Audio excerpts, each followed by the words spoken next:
अस्सलाम वालेकुम मेरे समझदार पाकिस्तानियों। मेरा नाम रेहान तारिक है और आप मेरा यूट्यूब चैनल और फेसबुक पेज देख रहे हैं। करोड़ हा दरूद आकाए दू जहां नबी मेहरबान मोहम्मद मुस्तफ़ा सल्लल्लाहु अलैहि वसल्लम पर।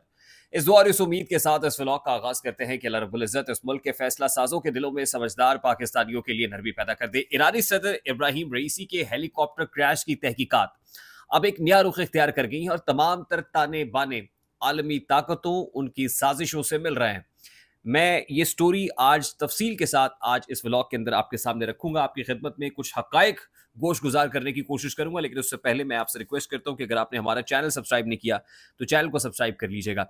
सबसे पहले तो ईरानियन प्रेसिडेंट इब्राहिम रईसी का जो हेलीकॉप्टर है वो इतवार की दोपहर 1:30 पर दोपहर 1:30 टेक ऑफ करता है और तकरीबन टेक ऑफ करने के आधे से पौने घंटे के अंदर अंदर यानी विद इन 45 मिनट्स ये क्रैश कर जाता है। यानी उन्हीं जगहों पर जिस जगह पे ये उड़ान भरता है, जल्फा से ये उड़ान भरता है, तबरेज इसकी मंजिल होती है।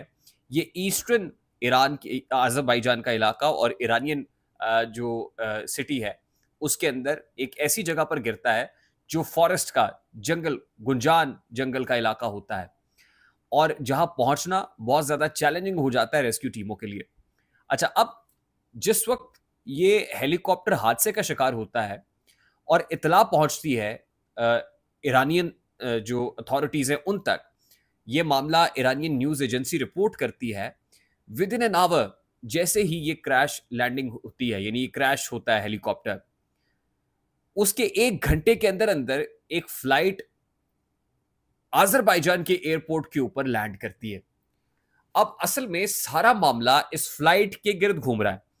ये जो फ्लाइट अजरबैजान के एयरपोर्ट पर लैंड करती है, ये C-130 फ्लाइट, बड़ा तैयारा, लोडर तैयारा C-130 फ्लाइट है जो लैंड करती है। और इंटरेस्टिंगली सबसे पहले ईरानियन न्यूज एजेंसी इस मामले को रिपोर्ट नहीं करती। This is very interesting and strange at the same time कि होना तो ये चाहिए था कि जैसे ही कंट्रोल टावर से इस हेलीकॉप्टर का राब्ता जो है वो मुनकता हुआ, सिग्नल्स ड्रॉप हुए, कोई कॉकपिट में बैठे हुए पायलट की जानिब से कोई रिस्पॉन्स नहीं आया। जाहिर है एक हाई ऑफिशियल, बल्कि दो शदीद हाई ऑफिशियल्स जो टॉप 2 और टॉप 3 के नंबर 2 नंबर 3 लोग इस हेलीकॉप्टर में मौजूद थे। तो सबसे पहले तो ईरानी न्यूज एजेंसी के लिए बड़ी तशवीशनाक बात थी, लेकिन आपको ये जानकर हैरानी होगी कि ईरानी न्यूज एजेंसी ने इसको रिपोर्ट नहीं किया, बल्कि सबसे पहले इजरायली मीडिया ने रिपोर्ट किया कि ईरानी प्रेसिडेंट इब्राहिम रईसी का हेलीकॉप्टर क्रैश कर गया है।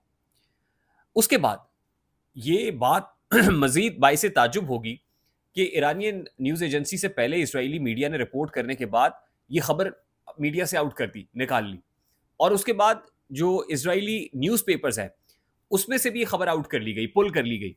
ना सिर्फ इजरायली न्यूज़पेपर से बल्कि अमेरिकन न्यूज़पेपर्स और जो वेस्टर्न वर्ल्ड है, जो अमेरिकन एयरलाइंस हैं, उनकी तरफ से कमोबेश ऐसा ही रिस्पॉन्स देखने को आया। उनकी हेडलाइंस बिल्कुल मुख्तलिफ थी और दुनिया मुख्तलिफ खबर दे रही थी। यानी वो जिसने सबसे पहले खबर दी उसने अपने प्रिंट मीडिया से खबर आउट कर दी, निकाल दी। नंबर 2। नंबर 3 बात जो ज़हन नशीन कर लेने की है वो ये कि हेलीकॉप्टर की जो डेब्रीज है, जो रैकेज है, वो किसी एक जगह से नहीं मिला, बल्कि मुख्तलिफ जगहों पर मुंतशिर हेलीकॉप्टर का रैकेज मिला है, मुख्तलिफ जगहों से मिला है। ऐसा नहीं हुआ कि एक ही एरिया के अंदर अंदर मौजूद हो। इसका मतलब क्या है? इसका मतलब यह है कि फ़ज़ा में इसको स्ट्राइक किया गया है, फ़ज़ा में इस हेलीकॉप्टर को टारगेट किया गया है, मार गिराया गया है, और अल्टीमेटली जो डेब्रीज है वो जहाँ जहाँ जो फ़ज़ा के अंदर जैसे जैसे हेलीकॉप्टर ट्रैवल कर रहा था और उसकी ट्रेजेक्ट्री वो नोज डाइव कर रहा था, वैसे वैसे जो है उसकी डेब्रीज मुख्तलिफ जगहों पर फैल रही थी, इसलिए रैकेज एक जगह पर मौजूद नहीं था। ताहम जो इमेजेस थर्मल इमेजिंग के अंदर भी हमने देखा, ड्रोन इमेजेस हमारे पास आए, उसमें हेलीकॉप्टर की टेल तो नजर आई, जो उसका केबन का एरिया था वो मौजूद ही नहीं था। यानी केबन एरिया बुरी तरह से तबाह हुआ था और आग की वजह से भी वो बिल्कुल जलकर खाकिस्तर हो गया, राख हो गया। सिर्फ एक टेल बची, और लगता यह है कि टेल का जो कंपोनेंट है, ये पार्ट है, वो भी जिस जगह पर गिरा वहां पर वो रिपोर्ट हो गया। और जो इस हादसे में मर जाने वाले हैं उन जाहिर है वो उनकी जो लाशें हैं वो भी उस तरह से रिकवर नहीं हो पाई, निकल पाई। अच्छा, अब रिपोर्टेडली जो C-130 तैयारा है जो अजरबैजान के अंदर लैंड करता है, उस C-130 तैयारे का ताल्लुक अमेरिका से है। अमरीकी C-130 अजरबैजान के एयरपोर्ट पर लैंड करता है और आपको ये जानकर भी हैरानी होगी और बाइसे ताजुब होगा कि साल में कभी कोई C-130 अमेरिका का अजरबैजान नहीं गया। 1 घंटे के अंदर अंदर ये C-130 यहां पर लैंड क्यों किया, ये बहुत बड़ी मिस्ट्री है, बहुत बड़ा क्वेश्चन है। सबसे पहले इजरायली मीडिया ने इस खबर को रिपोर्ट क्यों किया, सेकंड क्वेश्चन। नंबर 3, इस हेलीकॉप्टर की डेब्रीज मलबा ढेर किसी एक जगह से नहीं मिला, थर्ड क्वेश्चन। नंबर 4 ये कि मीडिया से, इजरायली मीडिया, अमेरिकन मीडिया और उनके एलाइज की मीडिया से, मेन स्ट्रीम मीडिया से इस खबर को पुल क्यों कर लिया गया, नंबर 4। अब आपको ये जानकर भी ये कोई हैरानी नहीं होगी कि Ibrahim Raisi was on the top target of America, और जो इजराइल ने एक फहरिस्त जारी की थी जिसमें उन्होंने जो टारगेट्स लॉक किए थे निशाना बनाने के लिए इजराइल की जानिब से, उसमें Ibrahim Raisi was one of the prominent figures. अब इब्राहिम रईसी के साथ प्रॉब्लम क्या था? अब he was considered to be one of the hardliners, और he was considered to be the successor of Ayatollah Khamenei. Ayatollah Khamenei 85 साल की उम्र के हैं, डायबिटिक हैं, नहीफ हैं, कमजोर हैं, बीमार हैं। उनके बाद Ibrahim Raisi was next in the line, और he was trained and tamed by Ayatollah Khamenei. उनकी क़यादत में, उनकी सरपरस्ती में और उनकी सपोर्ट के अंदर इब्राहिम रईसी जो है, जैसा जो लीडर है वो बन रहा था।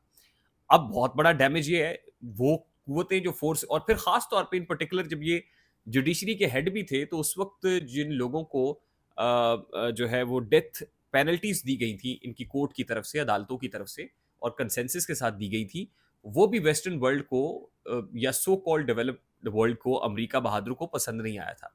और वो लोग जिन्होंने इराक से अटैक किया था ईरानियों को, उन लोगों को चुन चुन कर सजाएं दी गई, डेथ पेनल्टी सुनाई गई, और इसके अंदर इब्राहिम रईसी साहब का बहुत बड़ा हाथ था, बड़ा किरदार था। तो और वो लोग जो एक्सेस ऑफ ईवल समझते हैं, और जिस तेजी से इब्राहिम रईसी साहब पेशकदमी कर रहे थे अपने डिप्लोमेटिक एंगेजमेंट्स के लिए, वो भी बड़ा मानी खेज है। और मैं आपको ये बता दूं कि इसके फौरी बाद, एक तो इसराइल का रिस्पॉन्स था, अमेरिका का रिस्पॉन्स था, फौरी बाद जो रशिया का रिस्पॉन्स था वो ये था कि रशिया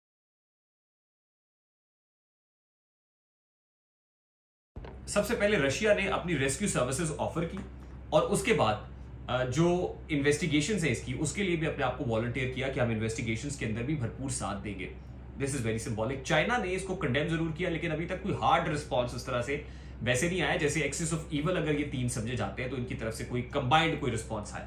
बट जो फोर्सी किया जा रहा है वो ये है कि ईरानियन फौजें तैयार हैं, तेहरान में हाई अलर्ट है, सिक्योरिटी हाई अलर्ट है, और किसी भी वक्त, क्योंकि ईरानियंस रिटेलिएट करते हैं, रिस्पॉन्ड करते हैं और एग्रेसिव वे में करते हैं, तो किसी भी वक्त कोई भी बिफिटिंग रिस्पॉन्स आ सकता है। आई होप मेरी बात आप तक पहुंची होगी। अगर पहुंच जाए तो वीडियो को लाइक और शेयर करना मत भूलिएगा। चैनल पे नए तो चैनल को सब्सक्राइब कर लीजिएगा, बेल आइकन जरूर दबाइएगा। मुझे रेहान तारिक को इजाजत दीजिए, अपना बहुत सारा ख्याल रखिएगा। अस्सलाम वालेकुम।